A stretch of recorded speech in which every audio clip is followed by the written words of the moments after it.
What if you were promised paradise in 120 years, but woke up alone in deep space with no way to go back to sleep? That's exactly what happened to James Preston, the hero of our story. His journey aboard the spaceship Avalon, meant to be a peaceful 120-year nap to a new world, turns into a lonely, life-altering nightmare. In the future, Earth has become overpopulated and overworked, so mankind looks to the stars. The Avalon, a massive spaceship carrying 5,000 passengers and a full crew, is headed for a new colony called Homestead 2. Everyone on board is in hibernation, safely asleep in pods that keep their bodies preserved during the long journey. The ship runs on autopilot, programmed to carry everyone across the stars while they sleep. It's a perfect system until it isn't. 30 years into the voyage, the Avalon glides through a meteor field. The ship sustains damage, but its automated repair system patches everything, except for one critical failure. A single hibernation pod malfunctions. And just like that, James Preston wakes up. At first, James believes the journey is complete. He's greeted by a cheerful recorded message welcoming him to Homestead 2. But as he steps out of his pod and walks through the pristine halls of the ship, he quickly realizes something's wrong. The place is silent, deserted. Everyone else is still asleep, confused and increasingly panicked. James tries everything he can to reach someone. He searches the ship, calls for the crew, bangs on locked doors. When he finally finds the ship's main interface and accesses its data, the truth hits him like a punch to the gut. He's woken up 90 years too early. He's stuck on a spaceship, alone, with no way to go back to sleep and no one to keep him company. The ship's message system offers little hope. He sends a distress call to Earth, but it will take 19 years to arrive and another 55 years to get a reply. He's a man adrift in space, with a lifetime of silence ahead of him. James tries to make the best of it. He's a mechanical engineer, after all. He explores the ship, indulges in its luxuries, even starts living like royalty. He breaks into a luxury suite meant for gold-class passengers and eats gourmet meals. But the novelty fades fast. The loneliness sinks in. Every hallway echoes with silence. His only companion becomes Arthur, an android bartender programmed to chat and serve drinks. James confides in Arthur, pouring out his fears, frustrations, and sadness. Arthur listens, always polite, always smiling, but it's not the same as having a real person by his side. Days become weeks. Weeks stretch into months. James starts neglecting himself. He stops grooming, drinks more, and sinks into depression.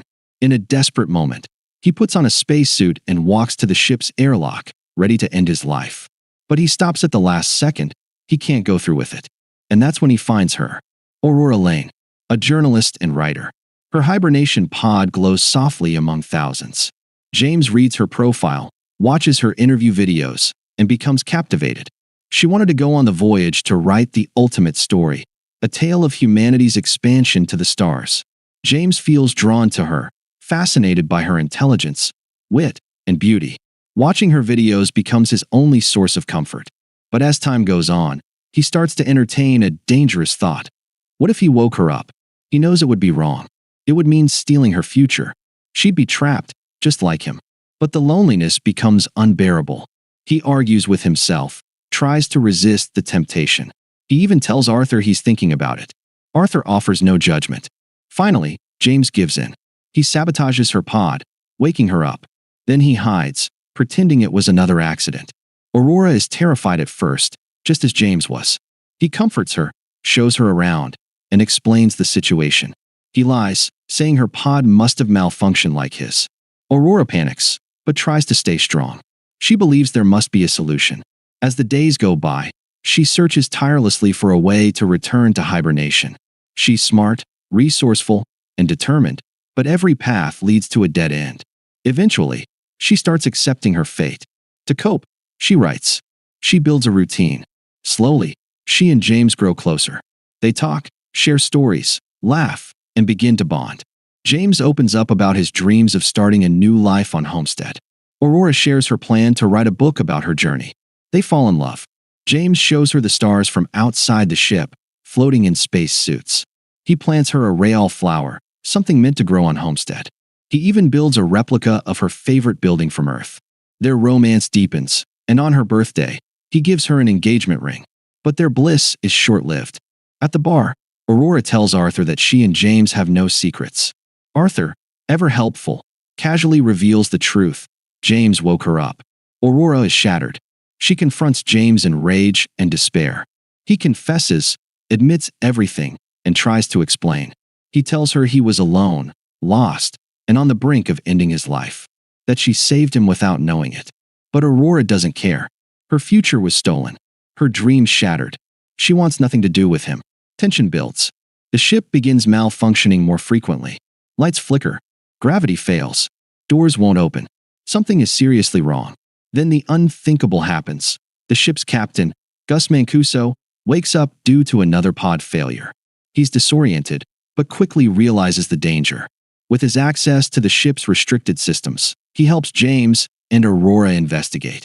They discover that the meteor impact from years ago caused a critical failure in the ship's reactor. It's overheating. If they don't fix it, the entire ship will be destroyed, killing all 5,000 passengers. But Gus is dying. His body is failing from waking too early. With only hours to live, he gives James his ID badge, grants him access to restricted areas, and begs them to save the ship and each other. James and Aurora work together to trace the failures. They find the main reactor and realize it's too far gone for remote repairs. Someone has to go outside the ship and manually vent the core to prevent an explosion. James volunteers. He straps into a suit, heads into space, and opens the vents.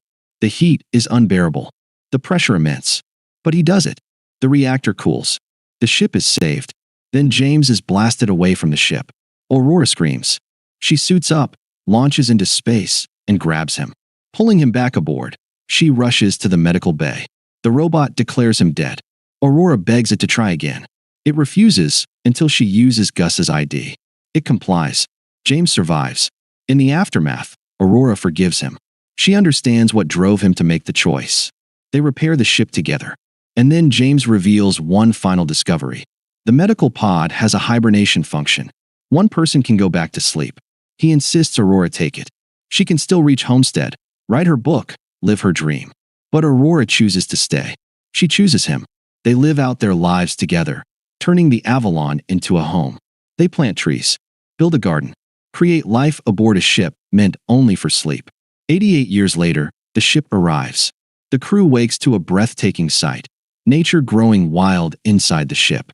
A message from Aurora waits. She tells them everything about love, loss, sacrifice, and how they didn't wait to reach paradise. They made one themselves.